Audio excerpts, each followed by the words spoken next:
제주도 한라산 자락에 자리 잡은 천문대에는 오늘도 고요한 밤이 찾아왔습니다. 망원경 앞에 앉은 김지우는 31살의 나이에도 여전히 별을 바라보는 눈빛이 순수했어요.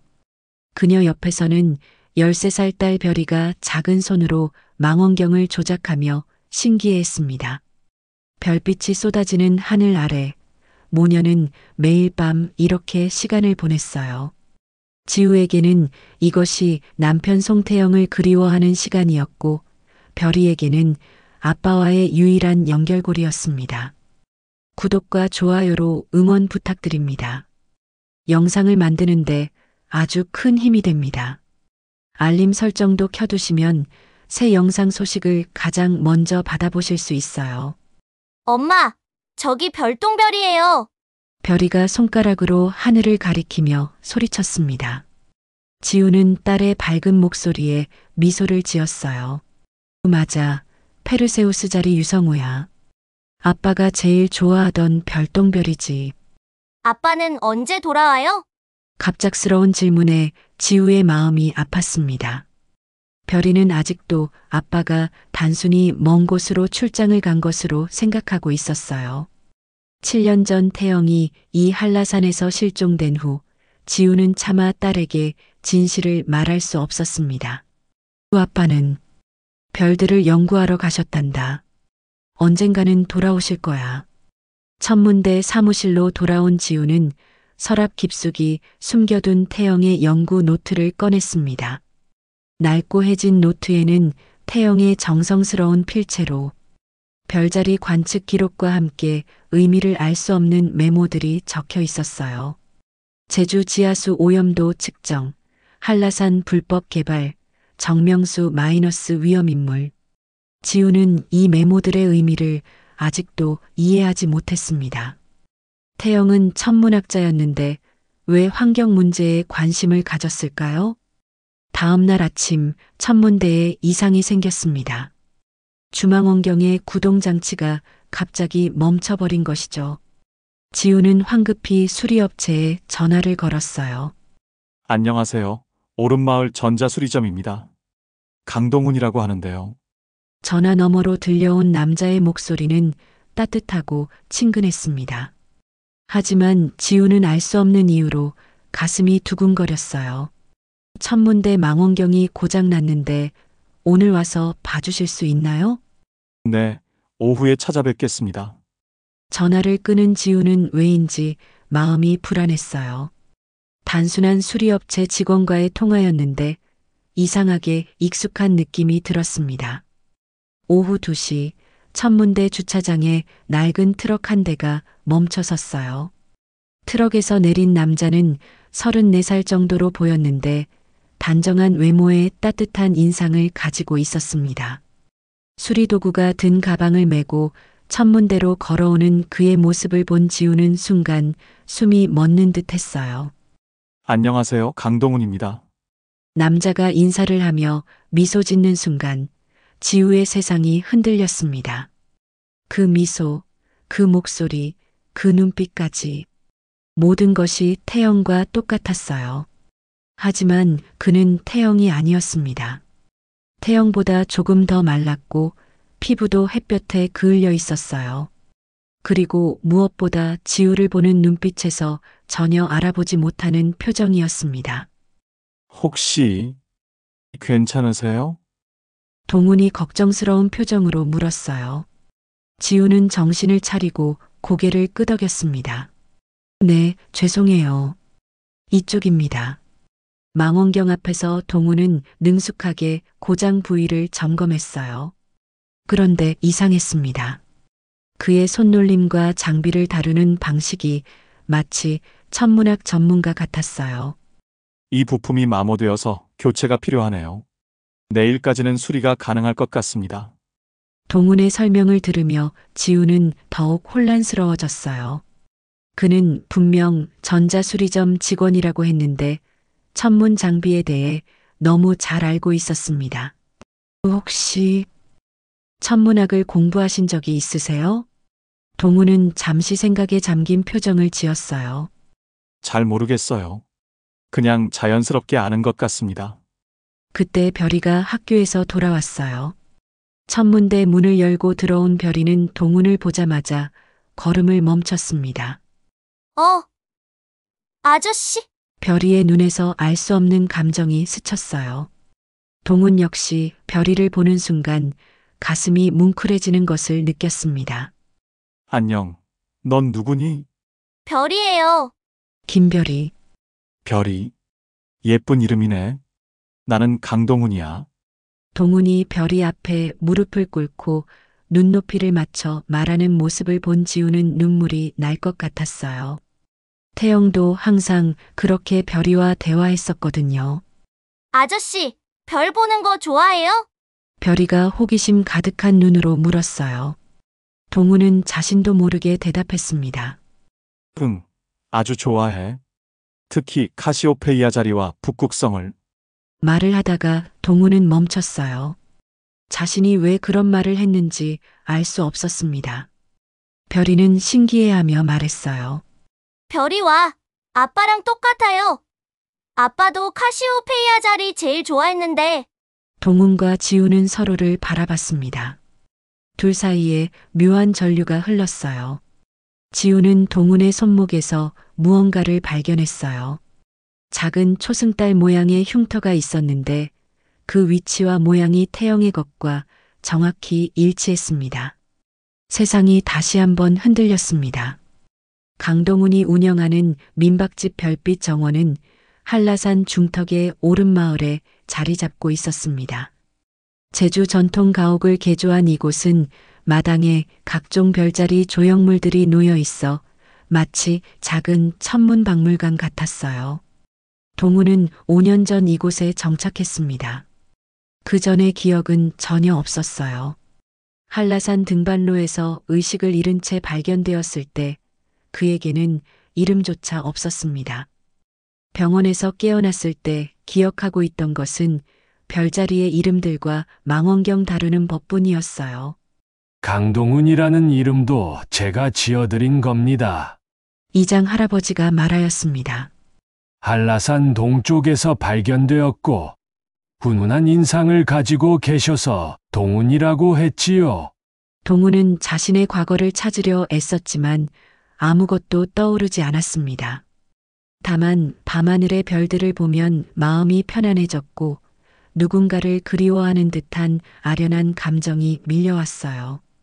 천문대에서 돌아온 동훈은 민박집 마당에 앉아 오늘 만난 모녀를 떠올렸습니다. 특히 김지우를 보는 순간 느꼈던 그 익숙함은 무엇이었을까요? 마치 오랫동안 찾아 헤맨 무언가를 발견한 듯한 느낌이었어요. 그리고 별이라는 아이. 그 아이를 보는 순간 가슴 깊숙한 곳에서 뭉클한 감정이 솟아올랐습니다. 마치 자신의 딸을 보는 듯한 착각까지 들었어요. 다음 날 아침, 동훈은 천문대에 필요한 부품을 가지고 다시 찾아갔습니다. 지우는 밤새 잠을 이루지 못했는지 눈가에 다크서클이 있었어요. 안녕하세요. 부품 가져왔습니다. 고맙습니다. 커피 한 잔 드실래요? 지우가 건네는 커피를 받으며 동훈의 손이 잠깐 그녀의 손에 닿았어요. 그 순간 둘 다 전기가 흐르는 듯한 느낌을 받았습니다. 동훈은 망원경 수리에 집중했지만 자꾸만 지우의 시선이 느껴졌어요. 그녀는 마치 자신을 처음 보는 사람이 아니라 오랫동안 알고 지낸 사람을 보는 듯한 눈빛이었습니다. 혹시 이전에 만난 적이 있을까요? 동훈이 조심스럽게 물었어요. 지우는 깜짝 놀라며 고개를 저었습니다.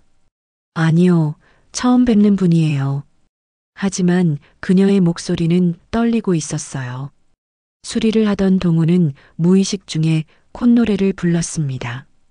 반짝반짝 작은 별 멜로디였는데 지우는 그 콧노래를 들으며 가슴이 철렁했어요. 남편인 태영이 항상 부르던 노래였거든요. 그 노래 어디서 배우셨어요? 글쎄요, 자연스럽게 나오는 것 같은데. 왜 그러세요? 지우는 대답할 수 없었어요. 어떻게 설명해야 할까요? 죽은 남편과 똑같은 노래를 부른다고 말할 수는 없었습니다. 점심시간이 되자 별이가 학교에서 돌아왔어요. 어제보다 더 환한 얼굴로 동훈에게 달려왔습니다. 아저씨, 아직도 여기 계세요? 응, 망원경을 고치고 있어. 거의 다 끝났어. 별이는 동훈 옆에 쪼그리고 앉아서 그의 작업을 지켜봤어요. 동훈은 별이에게 망원경의 구조를 쉽게 설명해 주었습니다. 이 렌즈가 빛을 모으는 역할을 하고 여기서 상이 맺혀서 설명을 듣던 별이가 갑자기 말했어요. 아저씨, 아빠랑 똑같이 설명해요. 아빠, 네, 우리 아빠도 천문학자였어요.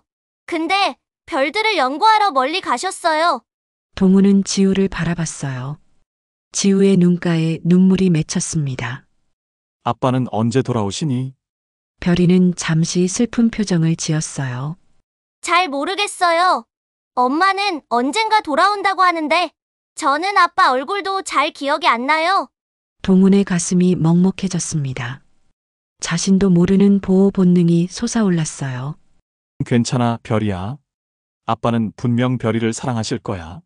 정말요? 응, 확신해. 동훈이 별이의 머리를 쓰다듬자 별이는 환하게 웃었어요. 그 웃음을 보며 동훈은 알 수 없는 따뜻함을 느꼈습니다. 망원경 수리를 마친 동훈은 시험 가동을 해봤어요. 완벽하게 작동했습니다. 이제 다시 별을 볼 수 있겠네요. 정말 고마워요. 수고비는 아니에요. 별이 때문에 기분 좋게 작업했으니까요. 동훈이 도구를 정리하며 일어서는데 별이가 그의 소매를 잡았어요. 아저씨, 오늘 밤에 별 보러 올 수 있어요? 지우가 깜짝 놀라 말렸습니다. 별아, 아저씨가 바쁘실 텐데. 아니에요. 시간 있어요. 저도 별 보는 걸 좋아하거든요. 정말요? 야호! 별이가 기뻐 뛰었습니다. 저녁 8시 동훈은 약속대로 천문대에 찾아왔어요. 손에는 직접 만든 샌드위치와 따뜻한 차를 가져왔습니다. 민박 손님들에게 주는 간식이에요. 함께 드셔요. 밤하늘 아래 세 사람은 망원경을 통해 별들을 관찰했습니다. 동훈은 별자리에 대해 놀랍도록 해박한 지식을 가지고 있었어요. 저기 보이는 게 백조자리고 옆에 있는 밝은 별이 직녀성이야. 와, 아저씨는 어떻게 그렇게 잘 아세요? 동훈은 잠시 멍한 표정을 지었어요. 잘 모르겠어. 그냥 알고 있는 것 같아. 지우는 동훈을 유심히 관찰했습니다. 그가 별자리를 설명하는 방식, 망원경을 다루는 손놀림, 심지어 별을 바라보는 표정까지 모든 것이 태연과 똑같았어요. 별이 잠든 후 지우와 동훈은 천문대 밖 벤치에 앉아 이야기를 나눴습니다. 별이 아빠는 어떤 분이셨어요? 지우의 질문에 동훈이 조심스럽게 물었어요. 좋은 사람이었어요. 별을 무척 사랑했고 가족을 소중히 여겼죠. 그리고 당신과 많이 비슷해요. 저와요? 네, 말하는 방식부터 웃는 모습까지 마치 그 사람을 보는 것 같아요. 동훈은 복잡한 감정에 휩싸였어요. 혹시 그분에게 무슨 일이 있었나요? 지우는 오랫동안 망설이다 입을 열었습니다. 7년 전 한라산에서 실종됐어요. 별을 보러 갔다가 그 순간 동훈의 머릿속에 번개 같은 두통이 스쳤어요. 한라산, 별, 무언가 중요한 기억이 수면 위로 떠오르려다 사라졌습니다. 괜찮으세요? 네, 괜찮아요. 그런데 이상해요. 한라산이라는 말을 들으니까 동훈이 자신의 손목을 만졌어요. 초승달 모양의 흉터가 있는 곳이었습니다. 지우도 그 흉터를 보며 심장이 빨리 뛰었어요. 태영도 똑같은 곳에 똑같은 모양의 흉터가 있었거든요. 그 흉터는 어떻게 생긴 거예요? 5년 전 한라산에서 발견되었을 때부터 있었어요. 어떻게 생긴 건지는 기억이 안 나고요. 지우의 눈에서 눈물이 흘렀습니다. 이 모든 우연이 과연 우연일까요? 동훈이 지우의 눈물을 보며 본능적으로 손을 뻗어 닦아주려 했어요. 하지만 손이 그녀의 뺨에 닿기 직전에 멈췄습니다. 죄송해요. 괜히. 아니에요. 괜찮아요. 둘은 서로를 바라보며 말할 수 없는 감정에 빠졌습니다. 동훈은 지우를 보며 그리움과 사랑이 뒤섞인 복잡한 마음을 느꼈고, 지우는 잃어버린 사랑이 눈앞에 나타난 듯한 혼란을 겪었어요. 그 순간 유성이 하늘을 가로질러 갔습니다. 별똥별이에요. 별이가 잠결에 중얼거렸어요. 지우와 동훈은 동시에 그 유성을 바라봤어요. 7년 전 태영이 실종되던 바로 그날 밤에도 똑같은 유성우가 쏟아졌었습니다. 운명의 실이 다시 엮이고 있었어요. 지우는 그날 밤 한잠도 이루지 못했습니다. 동훈의 모든 것이 태영과 너무나 닮아 있었어요. 단순한 우연이라고 치부하기에는 일치점이 너무 많았습니다. 새벽 5시 지우는 침대에서 일어나 컴퓨터 앞에 앉았어요. 인터넷 검색창에 강동훈이라는 이름을 입력했습니다. 하지만 검색 결과는 거의 나오지 않았어요. 5년 전 오름마을에 정착한 것 외에는 그에 대한 정보가 전무했습니다. 정말 기억을 잃었을까? 아니면 지우는 태영의 연구 노트를 다시 꺼냈어요. 마지막 페이지에 적힌 메모를 유심히 읽어봤습니다. 한라산 동쪽 계곡 마이너스 지하수 오염원 확인 필요. 정명수 회장 마이너스 불법 개발 의혹.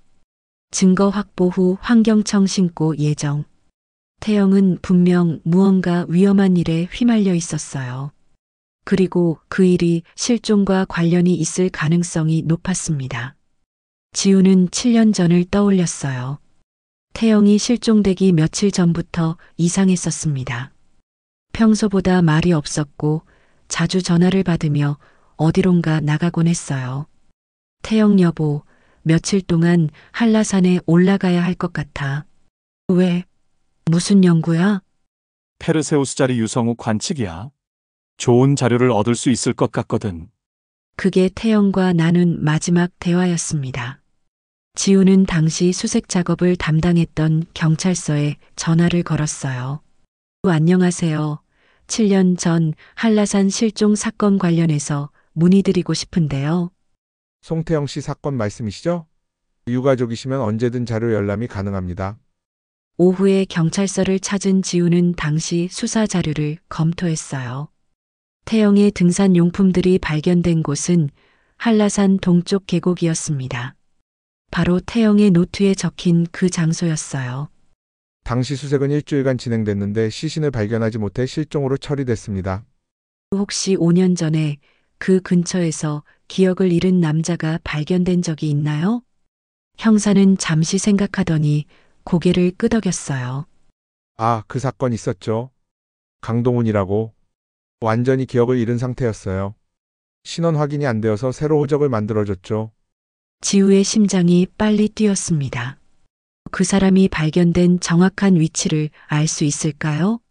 송태영 씨가 실종된 곳에서 불과 2km 떨어진 지점이었어요. 지우는 숨이 막혔어요. 이 모든 것이 우연일 수는 없었습니다. 저녁에 천문대로 돌아온 지우는 별이와 저녁을 먹으며 조심스럽게 물어봤어요. 별아, 동훈 아저씨 어때? 너무 좋아요. 아빠 같아서. 엄마, 아저씨가 정말 아빠는 아니에요? 지우는 깜짝 놀랐어요. 왜 갑자기 그런 생각을? 몰라요. 그냥 아저씨를 보면 마음이 따뜻해져요. 마치 아빠가 돌아온 것 같은 느낌이에요. 아이의 순수한 직감에 지우는 더욱 혼란스러워졌습니다. 그날 밤 지우는 동훈에게 전화를 걸었어요. 안녕하세요. 혹시 시간 되시면 잠깐 나와서 이야기할 수 있을까요? 1시간 후 두 사람은 한라산 입구의 작은 카페에서 만났습니다. 늦은 시간이라 손님은 거의 없었어요. 무슨 이야기인지. 지우는 한참을 망설이다 입을 열었어요. 동훈 씨, 혹시 기억을 되찾고 싶지 않으세요? 물론이죠. 하지만 5년 동안 아무것도 떠오르지 않았어요. 만약에, 정말 만약에 제가 당신의 과거에 대해 뭔가 알고 있다면 어떻게 하시겠어요? 동우는 지우를 똑바로 바라봤어요. 무슨 뜻인가요? 당신과 제 남편이 너무 닮았어요. 단순히 외모만이 아니라 모든 것이요. 동훈의 표정이 진지해졌습니다. 설마 제가 확신할 수는 없어요. 하지만 너무 많은 것들이 일치해요. 지우는 태영의 연구 노트를 꺼내 보여줬어요. 동훈은 노트를 보자마자 머리가 지끈거렸습니다. 이 글씨체 낯익어요. 정말요? 동훈이 노트를 넘겨보다가 갑자기 펜을 들었어요. 그리고 무의식적으로 뭔가를 적기 시작했습니다. 카시오페이아 자리 우리별이가 제일 좋아하는 별자리. 글씨를 쓰고 나서 동훈은 깜짝 놀랐어요. 동훈 이게 무슨 지우는 그의 필체를 보며 소스라쳤습니다. 태영의 글씨체와 완전히 똑같았어요. 동훈 씨, 정말 아무것도 기억나지 않아요? 동훈은 머리를 감싸쥐었어요. 머리가 아파요. 뭔가 떠오르려고 하는데. 그때 카페 밖으로 검은색 승용차 한 대가 지나갔어요. 차 안에서 누군가가 그들을 지켜보고 있었습니다. 지우 씨, 만약 제가 정말 당신의 남편이라면 왜 당신을 기억하지 못할까요? 모르겠어요. 하지만 분명한 건 당신에게서 태영의 모습을 본다는 거예요. 동우는 지우의 손을 잡았어요. 그 순간 둘 다 전기 같은 느낌을 받았습니다. 동훈 제가 기억을 되찾을 수 있을까요? 함께 찾아봐요. 7년 전 태영이 마지막으로 갔던 곳을 함께 가봐요. 동우는 고개를 끄덕였어요. 동훈 좋아요. 진실이 무엇이든 알고 싶어요. 카페를 나서는 그들을 멀리서 지켜보던 남자가 전화를 걸었습니다. 아, 회장님, 송태영의 아내가 움직이기 시작했습니다. 그리고 강동훈이라는 남자와 접촉하고 있어요. 전화 너머로 차가운 목소리가 들려왔어요. 7년 전 일이 다시 수면 위로 올라오는 건가? 계속 지켜보고 보고해. 정명수 회장은 전화를 끊고 창밖을 바라봤습니다. 그의 눈빛에는 위험한 기색이 어려 있었어요. 한편 집으로 돌아가는 길에 동우는 자신도 모르게 지우의 손을 더 꽉 잡았어요. 마치 다시 잃을까봐 두려워하는 것처럼요. 지우 씨, 이상한 얘기일 수도 있지만 당신을 보면 마음이 편안해져요. 마치 오랫동안 찾던 무언가를 찾은 것 같은 느낌이에요. 지우의 눈에 눈물이 맺혔어요. 저도 그래요. 당신을 처음 봤을 때부터 두 사람은 서로를 바라보며 말없이 서 있었어요. 별들이 그들의 재회를 축복하는 듯 유난히 밝게 빛나고 있었습니다. 하지만 그들이 모르는 사이 위험은 점점 가까워지고 있었어요. 7년 전의 진실이 밝혀지는 것을 막으려는 세력들이 움직이기 시작한 것입니다. 새벽 6시 지우와 동우는 한라산 등반로 입구에서 만났습니다. 배낭에는 간단한 등산 용품과 태영의 연구 노트가 들어 있었어요. 별이는 학교 때문에 함께 오지 못했지만 두 사람을 응원하며 배웅해 주었습니다. 조심히 다녀오세요. 꼭 아빠 찾아서 돌아와요. 별이가 동훈의 손을 꼭 잡으며 말했어요. 동훈은 별이의 말에 가슴이 뭉클했습니다. 자신이 정말 이 아이의 아빠일까요? 등반을 시작한 지 1시간 후 두 사람은 태영이 마지막으로 목격된 지점에 도착했어요. 울창한 숲 사이로 맑은 계곡물이 흘러내리고 있었습니다. 여기서 태영의 등산 용품이 발견됐어요. 지우가 주변을 살펴보며 말했어요. 동우는 그 말을 듣자마자 갑작스럽게 두통을 느꼈습니다. 머릿속에서 무언가가 빠르게 스쳐 지나갔어요. 위험해. 빨리 피해야 해. 동훈이 머리를 감싸 안았어요. 괜찮아요? 지우가 다급히 달려왔습니다. 뭔가 떠오르려고 해요. 여기서 무슨 일이 있었던 것 같아요. 지우는 동훈을 나무 그늘에 앉혔어요. 천천히 해요. 억지로 기억하려고 하지 마세요. 동훈은 눈을 감고 깊게 숨을 쉬었습니다. 그러자 조각조각 기억들이 떠오르기 시작했어요. 이곳에 지하수가 오염되고 있어. 정명수가 무단으로 화학물질을 매립하고 있는 거야. 이걸 공개하면 큰 파장이 일 텐데. 지하수 오염. 동훈이 중얼거렸어요. 지우는 깜짝 놀랐어요. 뭐라고 했어요? 지하수 오염. 누군가가 정명수라는 사람이 이곳에 무언가를 매립했다고. 지우는 태영의 노트를 꺼내 보여줬어요. 이것 봐요. 태영도 똑같은 걸 적어놨어요. 동훈이 노트를 보자 더 많은 기억들이 쏟아졌습니다. 맞아. 나는 환경청에 신고하려고 했어. 하지만 그들이 먼저 움직였어. 그날 밤 갑자기 동훈이 벌떡 일어났어요. 저쪽으로 가봐야 해요. 뭔가 있어요. 두 사람은 계곡을 따라 더 깊숙이 들어갔습니다. 30분쯤 걸었을 때 인공적으로 만들어진 것 같은 작은 동굴을 발견했어요. 여기에요. 여기서 무언가를 숨겼어요. 동훈은 확신에 찬 목소리로 말하며 동굴 안으로 들어갔습니다. 동굴 깊숙한 곳에서 비닐로 쌓인 가방을 발견했어요. 이게 뭐예요? 가방을 열어보니 방수 케이스에 든 카메라와 서류들이 들어 있었습니다. 카메라 안에는 7년 전에 찍힌 사진들이 그대로 남아 있었어요. 사진 속에는 정명수 회장의 부하들이 화학 폐기물을 불법 매립하는 모습이 생생히 담겨 있었습니다. 그리고 서류에는 정명수 그룹의 불법 개발 계획서가 있었어요. 이거야. 이 증거 때문에. 동훈의 기억이 더욱 선명해졌습니다. 7년 전 그날 밤 태영은 이 증거를 확보한 후 집으로 돌아가려 했어요. 하지만 정명수의 부하들이 그를 뒤쫓아왔습니다. 송태영, 그 자료를 내놔. 이건 공개되어야 할 자료야. 제주도 환경을 파괴할 순 없어. 추격전이 벌어졌고 태영은 절벽 근처에서 포위당했어요. 그때 그가 선택한 것은 나는 그 자료를 지키기 위해 절벽에서 뛰어내렸어. 동훈이 떨리는 목소리로 말했어요. 지우는 눈물을 흘리며 그를 안았어요. 그래서 기억을 잃은 거예요. 머리를 다쳐서. 하지만 살았어요. 기적적으로 살아남았어요. 그리고 이제 당신을 다시 찾았어요, 지우야. 그 순간 부스럭거리는 소리가 들렸어요. 두 사람이 돌아보니 검은 옷을 입은 남자들 3명이 동굴 입구를 막고 서 있었습니다. 7년 만이군, 송태영. 죽었다고 생각했는데 살아 있었다니. 그중 한 명이 비웃으며 말했어요. 태영은 지우를 자신의 뒤로 숨겼어요. 정명수가 보낸 거군. 똑똑하네. 그 자료를 내놔. 그러면 조용히 보내줄게. 절대 안 돼. 이번에는 반드시 세상에 공개할 거야.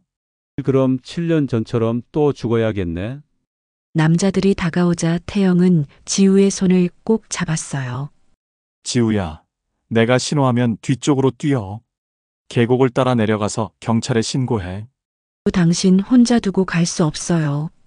별이를 생각해. 우리 딸을 지켜야 해. 그때 남자 중 하나가 전화를 받았어요. 네, 회장님. 네, 송태영이 맞습니다. 네, 계획이 바뀌었다고요? 전화를 끄는 남자는 동료들에게 뭔가를 속삭였어요. 그들의 표정이 변했습니다. 계획이 바뀌었다. 일단 철수한다. 뭐? 회장님 지시야. 가자. 남자들이 갑자기 물러나자 태영과 지우는 당황했어요. 왜 갑자기 가는 거죠? 뭔가 다른 계획이 있는 것 같아. 빨리 여기서 나가자. 두 사람은 서둘러 증거 자료를 챙기고 동굴을 나왔어요. 하지만 산을 내려가는 길에서 태영은 계속해서 불안함을 느꼈습니다. 너무 쉽게 물러났어. 분명 다른 수가 있을 거야. 하산길에서 태영은 점점 더 많은 기억을 되찾았어요. 지우와의 첫 만남, 별이가 태어났던 날, 함께 보낸 행복한 시간들. 지우야, 미안해. 7년 동안 너무 힘들었을 거야. 이제 괜찮아요. 당신이 돌아왔으니까. 별이는 나를 받아들일까? 물론이에요. 별이는 이미 당신을 좋아해요. 태영의 눈에 눈물이 맺혔어요. 잃어버린 7년을 생각하니 가슴이 아팠습니다. 하지만 그들이 모르는 사이 정명수는 새로운 계획을 세우고 있었어요. 이번에는 송태영 가족 전체를 제거하려는 계획이었습니다. 등반로 입구에 도착한 두 사람은 서로를 꼭 안았어요. 이제 정말로 가족이 된 것 같았습니다. 집에 가서 별이에게 말해요. 아빠가 돌아왔다고. 지우가 환하게 웃으며 말했어요. 태영도 미소 지었어요. 우리 딸 많이 컸을 텐데. 과연 나를 아빠라고 불러줄까? 당연히 그럴 거예요. 사랑은 기억보다 강하니까요. 두 사람은 손을 꼭 잡고 천문대로 향했습니다. 하지만 그들을 기다리고 있는 것은 더 큰 시련이었어요.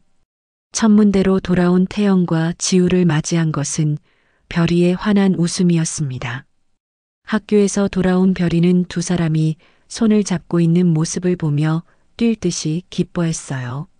엄마, 아저씨, 산에서 뭘 찾았어요? 태영은 무릎을 꿇고 별이와 눈높이를 맞췄습니다. 이제 확실해졌어요. 이 아이가 자신의 딸이라는 것을요. 별아, 아저씨가 할 말이 있어. 뭔데요? 태영은 떨리는 마음으로 입을 열었어요. 사실은 아저씨가 별이 아빠야. 별이는 잠시 놀란 표정을 지었다가 고개를 갸웃거렸어요. 정말요? 그럼 왜 저를 몰라봤어요? 아빠가 기억을 잃어서 그랬어. 하지만 이제 다 기억났어. 우리 별이가 태어났을 때, 첫 걸음마를 했을 때, 처음으로 아빠라고 불렀을 때. 태영의 눈에서 눈물이 흘렀어요. 별이도 눈물을 글썽이며 태영의 품에 안겼습니다. 아빠, 정말 아빠예요? 그래, 아빠야. 우리 별이 많이 컸구나. 아빠가 돌아왔어요. 엄마, 아빠가 정말 돌아왔어요. 별이가 지우에게 뛰어가자 세 사람은 하나가 되어 껴안았어요. 7년 만에 진정한 가족 재회였습니다. 그날 저녁 태영은 별이와 함께 망원경으로 별을 관찰했어요. 예전처럼 별자리 이야기를 들려주며 소중한 시간을 보냈습니다. 아빠, 카시오페이아 자리 아직도 제가 제일 좋아하는 별자리예요. 정말? 아빠도 그 별자리를 볼 때마다 별이를 생각했어. 기억을 못했는데도요? 응, 가슴 깊은 곳에서는 계속 기억하고 있었나 봐. 별이가 잠든 후 태영과 지우는 거실에서 조용히 이야기를 나눴어요. 태영 씨, 이제 정말 끝난 거죠? 지우가 불안한 목소리로 물었어요. 아직 끝나지 않았어. 정명수는 쉽게 포기하지 않을 거야. 그때 태영의 휴대폰이 울렸어요. 모르는 번호였습니다. 여보세요? 오랜만이야, 송태영. 차가운 목소리가 들려왔어요. 정명수, 7년 만에 다시 만나게 되는군. 죽었다고 생각했는데 살아있다니 놀랍네. 태영은 지우를 보며 긴장했어요. 뭘 원하는 거야? 간단해. 그 자료를 내놓고 조용히 사라져. 그러면 가족은 안전할 거야. 절대 안 돼. 이번에는 반드시 세상에 공개할 거야. 그럼 7년 전과 똑같은 일이 벌어질 수도 있어. 하지만 이번에는 가족까지 포함해서 말이야. 전화가 끊어지자 태영의 얼굴이 굳어졌어요. 뭐라고 했어요? 지우가 다급히 물었어요. 우리를 위협했어. 가족까지. 태영은 주먹을 꽉 쥐었습니다. 그 순간 밖에서 이상한 소리가 들렸어요. 태영은 조심스럽게 창문을 열어 밖을 살펴봤습니다. 천문대 주변에 수상한 차들이 서 있었어요. 지우야, 별이를 깨워. 당장 여기서 나가야 해. 뭐라고요? 그들이 벌써 움직이기 시작했어. 빨리. 지우는 별이를 깨우고 태영은 증거 자료를 챙겼어요. 하지만 현관문을 열려던 순간 검은 옷을 입은 남자들이 나타났습니다. 어디 가시려고요? 태영은 지우와 별이를 자신의 뒤로 숨겼어요. 별이를 건드리지 마. 그럼 얌전히 따라오세요. 싫어. 아빠를 데려가지 마. 별이가 갑자기 소리쳤어요. 남자들이 주춤하는 사이 태영은 뒤쪽 비상문으로 가족을 이끌었어요. 다행히 그쪽은 비어 있었습니다. 차로 가자. 세 사람은 태영의 차에 타고 급히 천문대를 벗어났어요. 하지만 뒤에서 추격차들이 따라오고 있었습니다. 아빠, 무서워요. 별이가 떨며 말했어요. 괜찮아, 별아. 아빠가 지켜줄게. 태영은 익숙한 산길로 차를 몰았어요. 7년 전의 기억이 생생히 떠올라 어디로 가야 안전한지 알고 있었습니다. 민박집으로 가요. 거기가 안전할 거예요. 하지만 별빛 정원 민박집에 도착해 보니 그곳도 감시당하고 있었어요. 정명수의 세력이 생각보다 컸습니다. 이제 어떻게 해요? 지우가 불안해했어요. 태영은 잠시 생각하더니 결심한 듯한 표정을 지었어요. 한라산으로 가자. 거기 숨을 곳이 있어. 산으로요? 정명수도 함부로 산 깊숙이까지는 오지 못할 거야. 그리고 이걸 안전한 곳에 숨겨놔야 해. 태영이 증거 자료가 든 가방을 들어 보였어요. 세 사람은 다시 한라산으로 향했어요. 밤의 산길은 위험했지만 다른 선택이 없었습니다. 산속 깊은 곳의 작은 대피소에서 하룻밤을 보낸 가족들. 태영은 밤새 지우와 별이를 지키며 잠들지 않았어요. 새벽이 되자 별이가 먼저 깨어났습니다. 아빠, 잠 안 잤어요? 괜찮아. 아빠가 지켜주고 있으니까 안심하고 자. 아빠, 저희 때문에 힘드시죠? 태영은 별이를 안으며 말했어요. 아니야. 가족이니까 당연한 거야. 그리고 아빠는 별이와 엄마를 절대 잃고 싶지 않아. 저도 이제 아빠를 놓치고 싶지 않아요. 태영의 가슴이 뭉클해졌어요. 7년 동안 놓친 시간이 아쉬웠지만 이제라도 가족과 함께할 수 있다는 것이 감사했습니다. 하지만 평화로운 시간도 잠시 산 아래에서 수색대의 목소리가 들려왔어요. 이쪽으로 올라간 것 같습니다. 전부 찾아내서 회장님께 데려가야 한다. 태영은 가족들을 깨웠어요. 일어나. 또 움직여야 해. 지우와 별이는 지친 기색이었지만 묵묵히 따라왔어요. 가족이 함께라면 어떤 시련도 견딜 수 있었습니다. 하지만 정명수의 추정망은 점점 좁혀지고 있었어요. 과연 그들이 이 위기를 무사히 넘길 수 있을까요? 한라산 정상을 향해 오르는 가족의 발걸음은 무거웠지만 서로를 향한 사랑만은 흔들리지 않았습니다. 한라산 정상 부근의 바위 틈에 숨어 지낸 지 이틀째 태영 가족은 한계에 다다르고 있었습니다. 식량도 부족하고 별이는 감기 기운까지 보이기 시작했어요. 별아, 괜찮니? 지우가 딸의 이마를 만지며 걱정했어요. 괜찮아요. 엄마, 아빠랑 함께 있으니까 무서워지 않아요. 태영은 망원경으로 산 아래를 살펴봤어요. 정명수의 수색대가 점점 위로 올라오고 있었습니다. 더 이상 도망만 다닐 수는 없어. 이제 정면 승부를 해야겠어. 무슨 뜻이에요? 지우가 불안해했어요. 태영은 가방에서 증거 자료를 꺼내 보였어요. 이걸 언론에 공개해야 해. 그게 우리가 살 수 있는 유일한 방법이야. 하지만 어떡해요? 우리는 쫓기는 신세인데. 그때 태영의 휴대폰에 문자가 왔어요. 뜻밖에도 환경청 소속 기자 김민준으로부터였습니다. 송태영 씨, 7년 전 제보하려던 분 맞죠? 지금 상황 알고 있습니다. 도와드릴게요. 태영은 깜짝 놀랐어요. 이 기자, 7년 전에 내가 연락하려던 사람이야. 정말요? 응. 정명수 때문에 연락하지 못했는데. 그동안 우리 상황을 지켜보고 있었나 봐. 태영은 조심스럽게 문자를 보냈어요. 어디서 만날 수 있나요? 답장이 곧 왔습니다. 오늘 오후 3시. 성판악 등발로 입구 주차장. 흰색 승합차에서 기다리겠습니다. 가봐야겠어요. 위험하지 않을까요? 더 이상 숨어 있을 수도 없고 별이도 아픈데 믿어볼 수밖에 없어. 오후 2시 세 사람은 조심스럽게 산을 내려왔어요. 성판악 등반로는 한라산의 다른 쪽이라 정명수의 수색대 눈에 띄지 않을 가능성이 높았습니다. 주차장에 도착하니 정말로 흰색 승합차가 기다리고 있었어요. 차에서 내린 남자는 30대 후반의 진중한 인상이었습니다. 김민준 기자입니다. 7년을 기다렸어요. 어떻게 갑자기 나타나신 거죠? 정명수 그룹을 계속 추적하고 있었거든요. 그런데 최근 들어 움직임이 수상해서 혹시 송태영 씨가 살아있는 게 아닌가 싶었어요. 민준 기자는 태영이 준비한 자료를 살펴봤어요. 사진과 서류를 보며 그의 눈이 빛났습니다. 이거면 정명수를 완전히 끝장낼 수 있어요. 하지만 단순히 공개하는 것만으로는 안전을 보장할 수 없어요.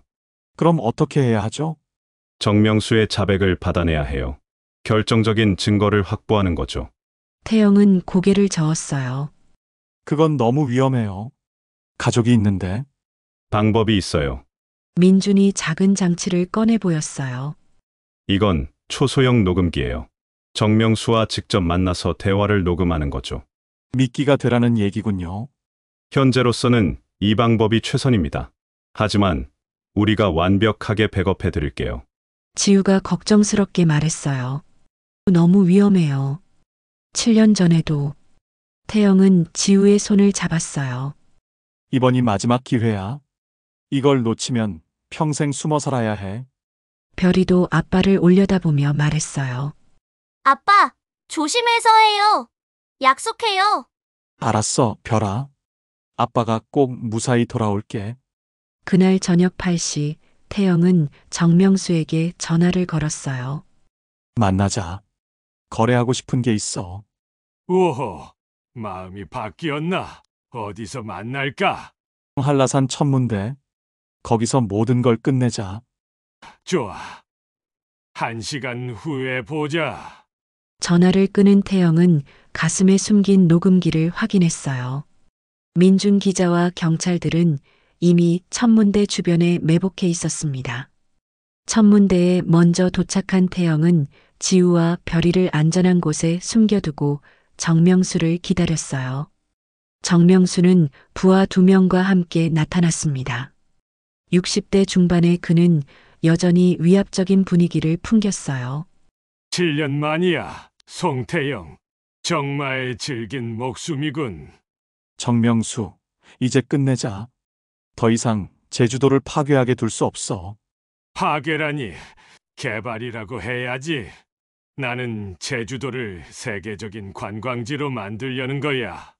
지하수를 오염시키고 생태계를 파괴하면서 정명수가 비웃었어요. 그딴 게 뭐가 중요해? 돈이 되는 게 중요하지. 태영은 녹음기가 제대로 작동하는지 확인하며 계속 유도했어요. 7년 전에 나를 죽이려고 했잖아.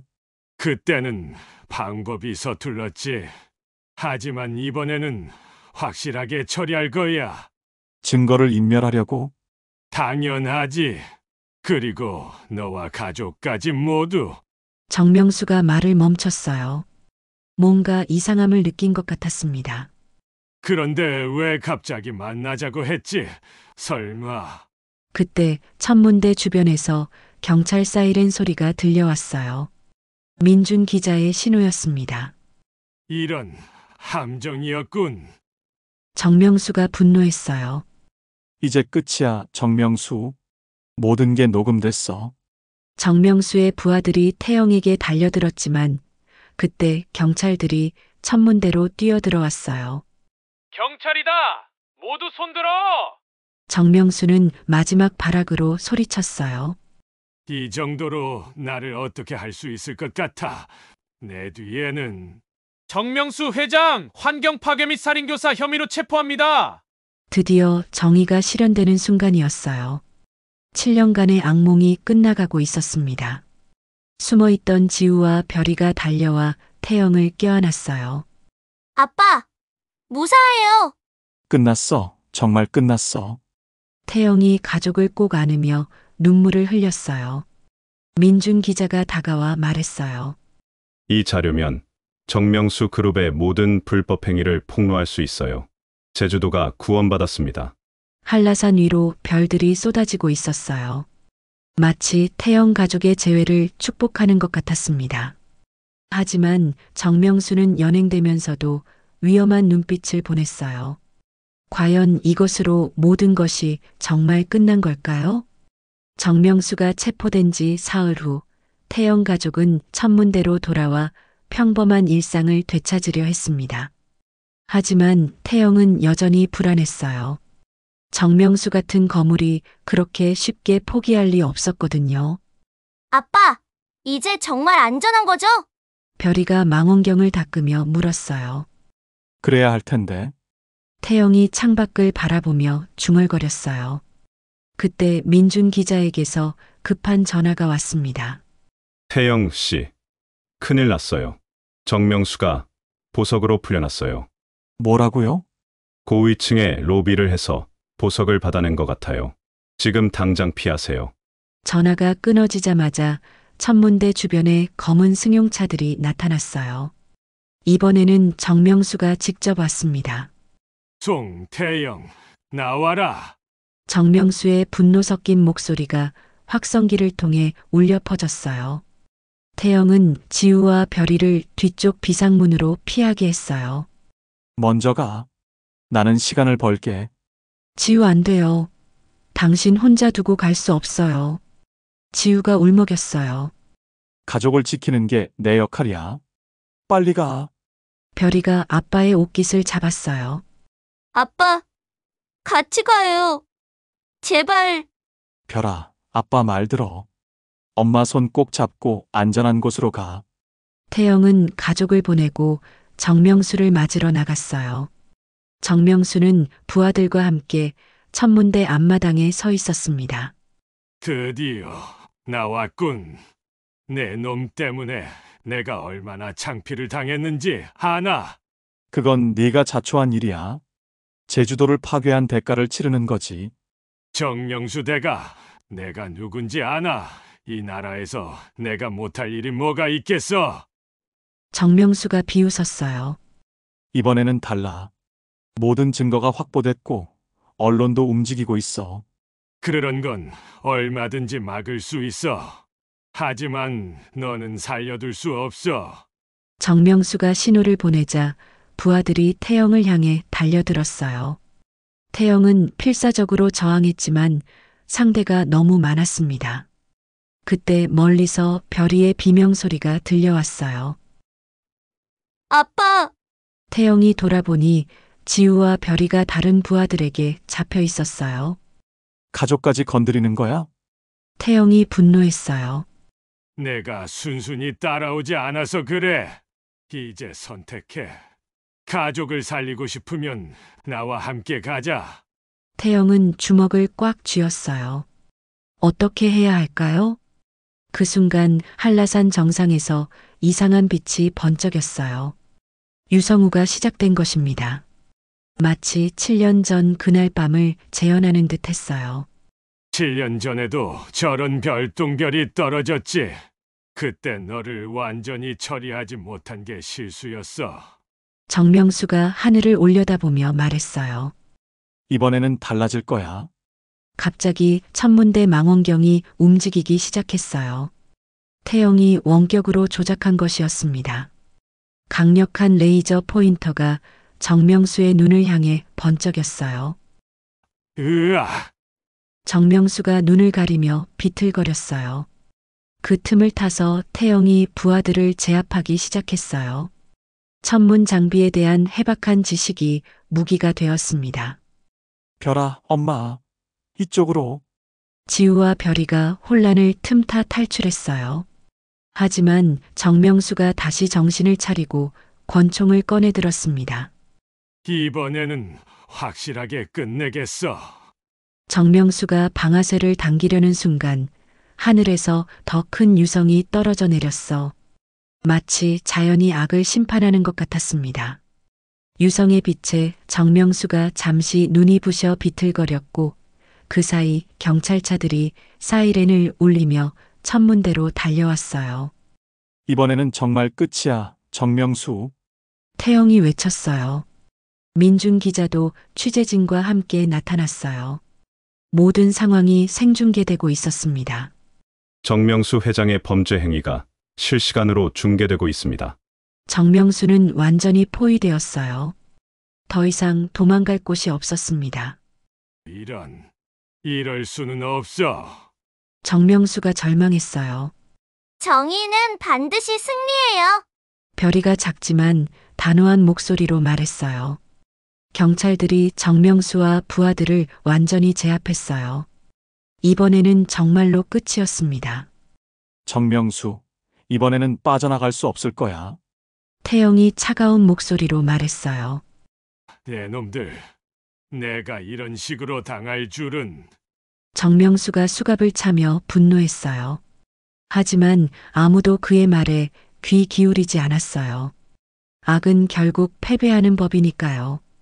유성우가 절정에 달한 밤하늘 아래 태영 가족은 서로를 꼭 안았어요. 진짜 악몽이 끝난 것입니다.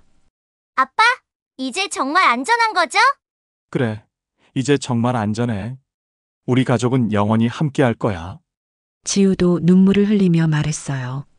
7년 동안의 기다림이 헛되지 않았네요. 사랑하는 사람들을 위해서라면 어떤 시련도 견딜 수 있어. 태영이 가족을 더욱 꼭 안았어요. 한라산 위로 쏟아지는 별똥별들이 그들의 승리를 축복하는 것 같았습니다. 정의가 승리하고 사랑이 모든 것을 이겨낸 밤이었어요. 하지만 진정한 행복은 이제부터 시작일 것입니다. 잃어버린 시간을 되찾고 새로운 꿈을 키워나가는 시간 말이에요. 정명수 일당이 완전히 검거된 지 한 달 후 제주지방법원은 태영의 사망 신고를 공식적으로 취소했습니다. 7년 만에 송태영은 법적으로도 살아있는 사람이 되었어요. 호적 정리부터 시작해서 모든 행정 절차를 다시 밟아야 했지만 가족과 함께라면 어떤 일도 즐거웠습니다. 아빠, 이제 진짜 우리 가족이에요. 별이가 새로 발급받은 가족관계 증명서를 보며 환하게 웃었어요. 태영은 딸을 안으며 미소 지었습니다. 처음부터 진짜 가족이었어. 다만 이제 서류상으로도 확실해진 거지. 천문대는 정명수 사건의 핵심 무대가 되면서 전국적으로 유명해졌어요. 환경보호의 상징이자 정의가 승리한 장소로 알려지게 된 것입니다. 덕분에 견학 신청이 줄을 이었고 태영은 이를 계기로 새로운 꿈을 품게 되었어요. 지우야, 천문대를 환경교육센터로 확장하는 게 어떨까? 좋은 생각이에요. 아이들에게 별도 보여주고 자연보호의 중요성도 가르칠 수 있겠네요. 태영은 정명수의 불법 개발을 막아낸 공로로 환경부로부터 공로상을 받았어요. 시상식에는 지우와 별이도 함께 참석했습니다. 이 상은 저 혼자만의 것이 아닙니다. 7년 동안 저를 기다려준 가족과 정의를 위해 함께 싸워준 모든 분들의 것입니다. 태영이 수상 소감을 발표했어요. 객석에서 지우와 별이가 눈물을 흘리며 박수를 쳤어요. 민준 기자도 취재진과 함께 이 감동적인 순간을 기록했습니다.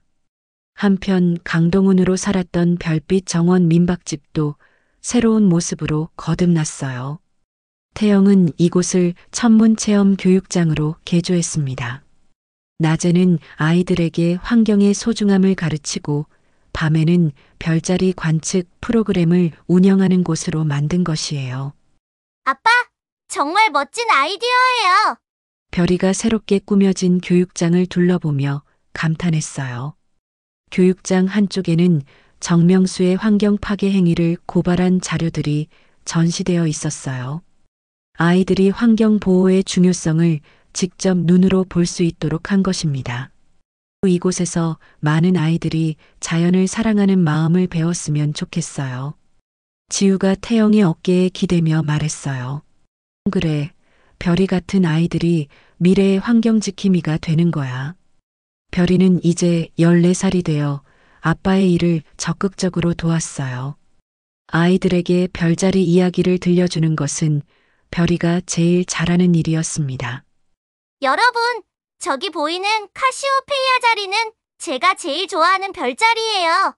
우리 아빠가 돌아오기를 기다리면서 매일 밤 봤던 별이거든요. 아이들은 별이의 이야기에 푹 빠져들었어요. 진짜 가족의 사랑 이야기만큼 감동적인 것은 없었으니까요. 어느 날 저녁, 태영 가족은 한라산 정상에서 특별한 시간을 보냈어요. 1년 전 정명수와의 마지막 대결이 벌어졌던 바로 그날의 기념일이었습니다. 1년 전, 오늘, 우리 가족이 진짜로 하나가 되었지. 태영이 감회에 젖어 말했어요. 힘들었지만 결국 이겨냈어요. 지우가 태영의 손을 꼭 잡았어요. 별이는 망원경을 들여다보며 말했어요. 아빠, 저기 새로운 별이 보여요. 우리 가족을 축복하는 별인 것 같아요. 정말로 하늘에는 유난히 밝은 별 하나가 반짝이고 있었어요. 마치 그들의 행복을 지켜보는 수호성 같았습니다. 태영은 가족을 바라보며 새로운 다짐을 했어요. 앞으로는 평범하고 행복한 일상만 있을 거야. 더 이상 가족을 위험에 빠뜨리는 일은 없을 거야. 하지만 환경을 지키는 일은 계속해야죠. 별이가 의젓하게 말했어요. 그래, 하지만 이제는 위험한 방법이 아니라 교육을 통해서 하는 거야. 1년 후 별빛 정원 천문교육센터는 제주도의 명소가 되었어요. 전국에서 아이들이 찾아와 별을 보고 환경의 소중함을 배웠습니다. 태영과 지우는 이곳에서 강의를 하고 별이는 또래 아이들의 훌륭한 가이드가 되었어요. 아빠, 저도 커서 환경학자가 될래요. 별이가 어느 날 갑자기 말했어요. 정말? 왜? 아빠처럼 지구를 지키고 싶어요. 그리고 별들이 더 아름답게 빛날 수 있도록 도와주고 싶어요. 태영은 딸을 꼭 안으며 눈물을 흘렸어요. 자신의 꿈이 딸에게까지 이어지고 있다는 것이 감동적이었습니다. 크리스마스 이브, 태영 가족은 천문대에서 특별한 관측회를 열었어요. 마을 사람들과 교육센터를 찾았던 아이들이 모두 모였습니다. 여러분, 오늘은 특별한 날이에요. 사랑하는 사람들과 함께 별을 보는 날이니까요. 태영이 마이크를 잡고 말했어요. 하늘에는 겨울 별자리들이 찬란하게 빛나고 있었어요. 오리온 자리, 쌍둥이 자리, 마차부 자리. 모든 별들이 축복의 메시지를 보내는 것 같았습니다. 와, 토성의 고리가 정말 선명하게 보여요. 별이가 망원경 앞에서 외쳤어요. 아이들이 순서를 기다리며 신기해했어요. 우주의 신비 앞에서는 모든 사람이 어린아이가 되는 법이었습니다. 그날 밤 모든 행사가 끝나고 태영 가족만 천문대에 남았어요. 세 사람은 하늘을 바라보며 지난 시간을 되돌아봤습니다. 7년 전, 내가 이곳에서 실종됐을 때는 이런 날이 올 줄 몰랐어. 태영이 감회에 젖어 말했어요. 하지만 운명은 우리를 다시 만나게 해주었어요. 지우가 미소 지었어요. 별들이 우리를 지켜준 거예요. 별이가 순수한 목소리로 말했어요. 태영은 두 사람을 꼭 안으며 마음속으로 약속했어요. 이제 영원히 가족과 함께 할 거야. 그리고 이 아름다운 제주도를 지켜나갈 거야. 하늘에서는 유성 하나가 길게 꼬리를 그으며 지나갔어요. 새로운 소원을 빌라는 우주의 선물 같았습니다. 소원 빌어요. 별이가 소리쳤어요. 세 사람은 눈을 감고 같은 소원을 빌었어요. 우리 가족이 영원히 행복하게 살 수 있게 해주세요. 별똥별이 사라진 후에도 별들은 계속 반짝이고 있었어요. 마치 그들의 소원이 이루어질 것이라고 약속하는 것처럼요. 태영, 지우, 별이. 세 사람의 새로운 이야기는 이제 막 시작되었습니다. 별빛 아래서 다시 만난 사랑, 그리고 함께 지켜나갈 꿈들이 그들을 기다리고 있었어요. 별빛 아래 약속의 이야기는 여기서 끝이지만 그들의 행복은 영원히 계속될 것입니다. 영상이 마음에 드셨다면 댓글로 여러분의 생각을 공유해 주세요. 시청해 주셔서 진심으로 감사드립니다.